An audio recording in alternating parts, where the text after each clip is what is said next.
And joining us, like they do every Friday morning, just at a different time for this Friday only, the Concord Food Co-op helping us through all of this. Greg, let's start with you. You have kind of had made changes at the co-op, but the good news is you're an essential business. Yeah, and the co-op has been adjusting as news has come out. So I just wanted to mention a few things, a few of the adjustments. From 7 to 8 in the morning, individuals 60 and over can shop at the co-op. That's a private hour for those individuals. Awesome. We also instituted curbside pickup for at-risk individuals, and so they can just phone in their order and pick up right at curbside. That's been a service that's been very well appreciated. That's awesome. And we, of course, we shifted as many restaurants did to takeout, but they're just making unbelievable dishes every day, unique dishes every day, and there's salads and there's still the vegan options and right, the dishes you've become used to at the Concord Food Co-op. One more time? The dishes you've become used to at the Concord Food Co-op. Yeah. Great. They look great. If you go to our Facebook page, there's some pictures of the meals that they're putting out, and certainly very appetizing. So if individuals still want to be able to just run down there for lunch, everything's set up for that, and lunch or dinner for the takeout. So that is business is off in that department, but still individuals are taking advantage of that and picking up their meal to go. That's spectacular. Now, let's talk about our topic today, because boy, do we need this. Boy, do we need this. We wanted to talk about energy healing and releasing trauma. Joining us here on the line from Sara Woods Kender, who is a clinical herbalist and Reiki master with over 10 years of experience.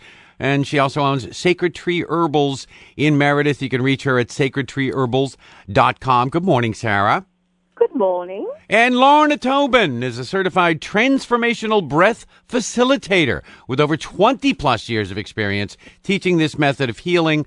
And you just recently graduated. Congratulations, from NHTI in Concord with a degree in Human Services, a Mindfulness Certificate, and a Substance Use Disorder Certificate. And certainly transformational breathing can help with everything that we've got going on. Good morning, Lorna. Good morning. All right, let's talk about, there's a lot of changes in everybody's life. I don't think anybody is immune from any of the changes that are going on. But that change raises anxiety, doesn't it? Absolutely. And so how do we combat this? Well, I can say stay off social media. Yeah, I know. And don't watch But Lorna, I just told them to go there to look at the co-op's post. Okay, but that's not social media. We can certainly check out ConcordFoodCoop.coop. But that won't bring you any sad news. But watching the news 20 hours a day isn't going to break you out of anything. No. No. Absolutely not. It's very stressful. I'd say go outside, meditate. Know that, this virus is not as deadly as, it's not going to kill everybody, so we need to just focus and do what we can to support our immune systems and do your herbs and your vitamins, and you're going to be fine. Help those that might be more at risk, but pointedly look at your news for important things and just weed through the extraneous things that are hyperbolic and alarmist and stressful. Yeah, I know, because they can be. Does this level of information that we're being bombarded with does that cause trauma that people need to deal with? Does it rise to that level?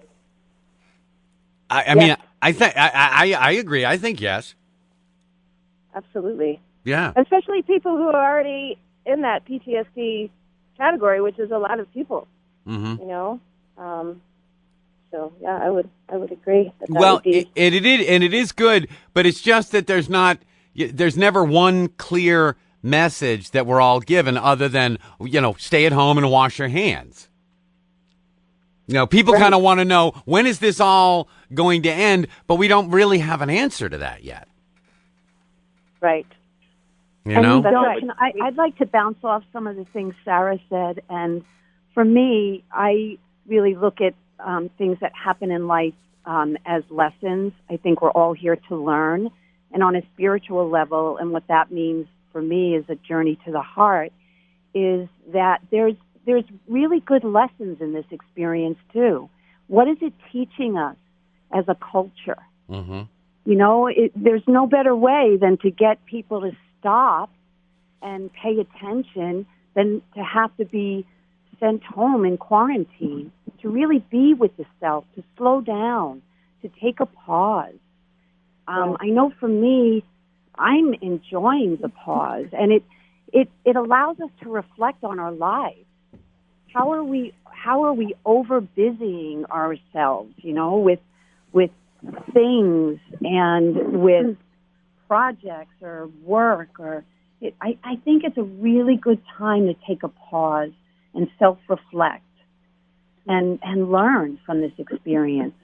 You know, I think that's probably difficult for people now. I think it's going to probably take a few more days or a week for people to arrive at that point, because I think people are very fearful right now. They're fearful, you know, will I have a job? And you know, there's just a lot of things going on in their world and in their friends, their relatives, et cetera, that they're worried about. So you know, what would you suggest about people that, I mean, most individuals, I think, have a lot of anxiety and fear right now, to be able to slow down to the point to say, you know, I need to, you know, reflect and reassess. Absolutely. That's a really good point. You know, and for that, and in the work that I'm doing, I work for Waypoint right in Concord, and I work with a population of substance use disorder and homeless and domestic violence. And we encourage them to reach out for support, reach out to friends, talk on the phone, connect them with resources. And I do also point out this piece, and, you know, to try to self-reflect, you know, but it is very stressful for certain populations, no doubt at all. Yeah, and I think that's a really good point, too, in terms of what it can teach us. What I'm doing now for my community is empowering them with things that they can do. You know, sitting at home and waiting is tough. So, you know, talking about the herbs and what they can do to make themselves stronger, I think that is, you know, empowering, and it's going to help people go. It's going to help a long way for people to just relax and be able to self-reflect. You know, it kind of goes hand in hand. Well, I think Greg made a great point that people, they are fearful, they are anxious, and you do go through a period of what is all the things that I'm missing? I'm not at work, or I've lost my job, but once you get through that, then Lorna, then we can maybe, once we're relaxed a little bit, then we can get introspective and find some kind of peace in this. Yeah. Right, and I do agree, and I think there's so many layers to this, mm-hmm. and a lot of people just don't know what I just said, you know, and how to... Right. Right, you know, she's not talking to me. I got too many things to think about. Yeah, I know. Right, but, you know, it's also, you know, fear is a normal response, but we can either react in fear or respond and take a pause. Like, fear is going to be there, but we don't have to panic. And it's really educating ourselves and reaching out to resources and finding out, you know, for those populations that are really struggling, you know, what can I do? And then there are those that are not going to. It's just plain and simple. They're just not. They're going to panic, and they're going to let fear drive them. It's just human nature, really. It really is. And I work to have compassion in those, for those that, you know, choose that. But yeah, there's many layers to it, and mm-hmm. But I think we do need to kind of put it a little bit. I mean, not just on your shoulders, Lorna, but we need to put individuals in charge of themselves. That's right. Absolutely. Exactly. Absolutely. Yeah, I know when I take a week's vacation, it's only day 4 and 5 that I'm finally relaxing into the vacation, and then I'm having to go, you know, back to regular daily life, I'm regretting that happened all too soon, or that it took me so long to.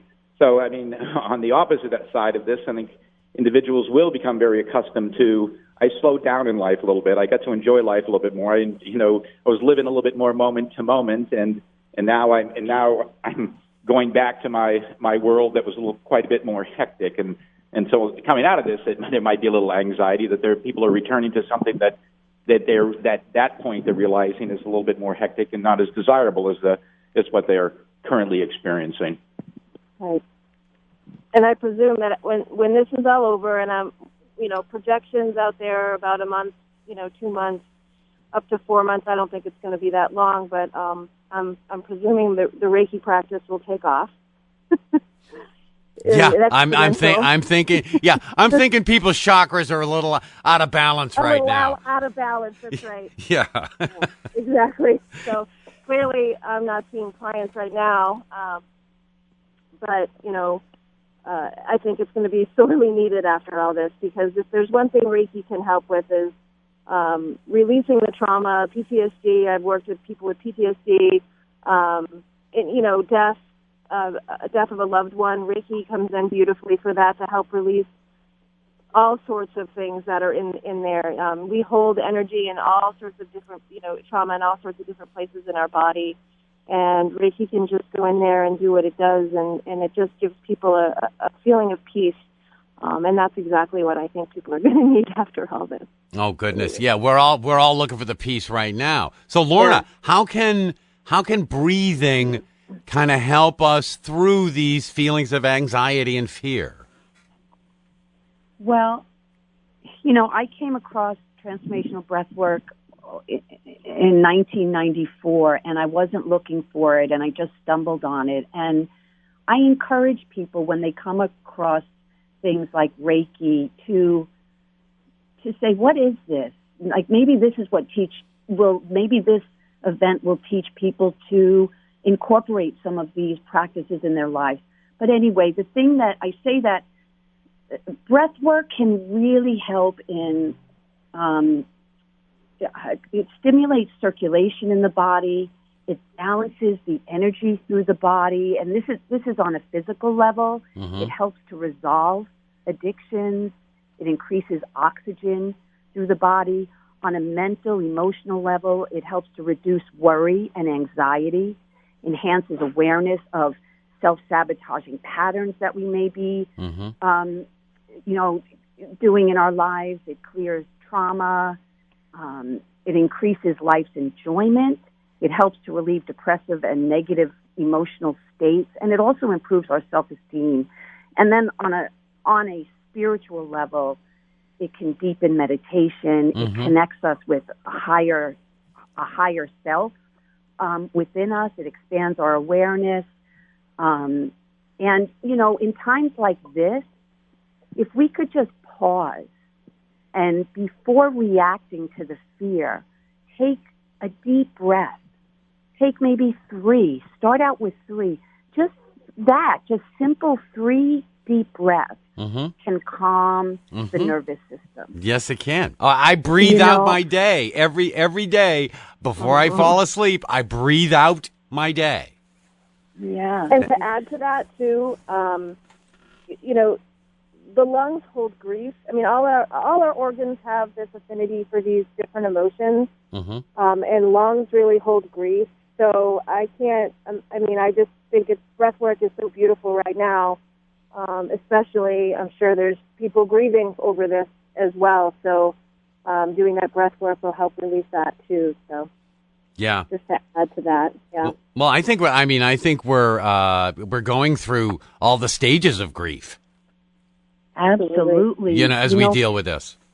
Yeah. Yeah. And can I add to that, Sara?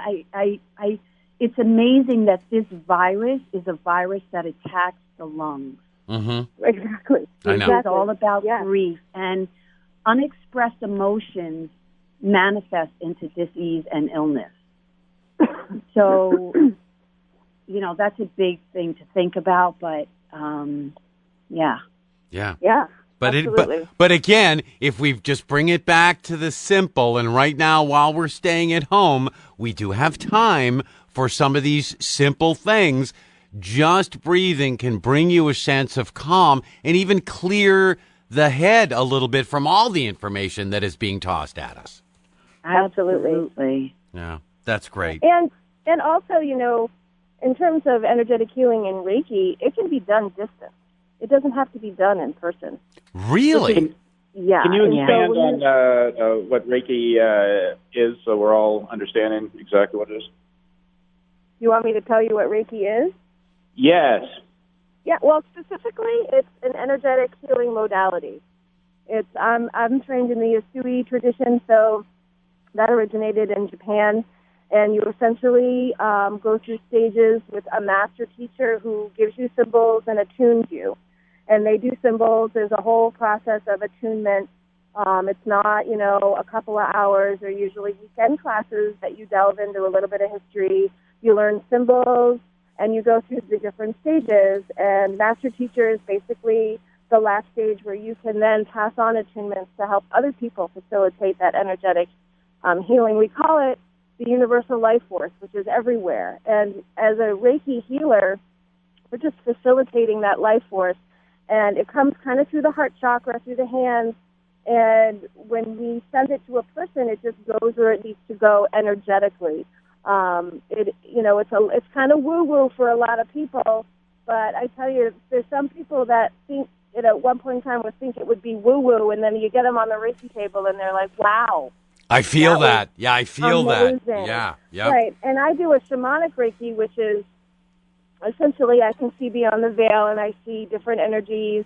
I see, I work with some guides back there. I see other people in spirit, so it's kind of like a mediumship kind of situation, if you're familiar with that. So the shamanic Reiki is a little bit different than just Reiki, on its own. So I can see, sometimes I see past lives. So I'm really working with a person's trauma that they brought in with their life now, the traumas that they've had to deal with in this lifetime, and many times it's similar to the other lifetimes that they've lived. Yeah. So that's basically what Reiki does. It's energetic healing. It's amazing. Yeah. All right. And can we find out more at sacredtreeherbals.com?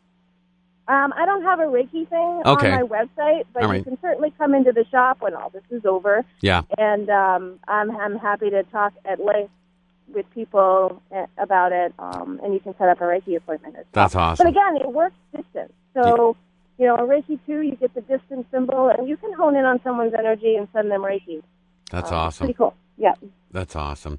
Well, listen, Sara and Lorna and Greg, we will all get through this together. I cannot thank you enough for just some kind of helpful tips to maybe put people on the right path, because we all want to walk the right path, and so we can walk out of this. Right. Absolutely. And we will. We will. Yeah, and I think yesterday. I mean, I don't know that I've seen so many people out walking and cycling and walking their dogs. I mean, the closest is Thanksgiving Day, and I think there's far more people out there. Getting a little exercise, getting a little fresh air. So it's. I think people are trying to make the best of this, take advantage of the time that they have. Well, that's what we can. That's all we can wish for everybody. That's right. So, all right, Lorna Tobin, Sara Woods Kender, and our good friend Greg. Thank you all so much. Thanks, Thank Pat. you, Pat. Thank you, Pat. If you're in the mood for real food, it's Concord Food Co-op.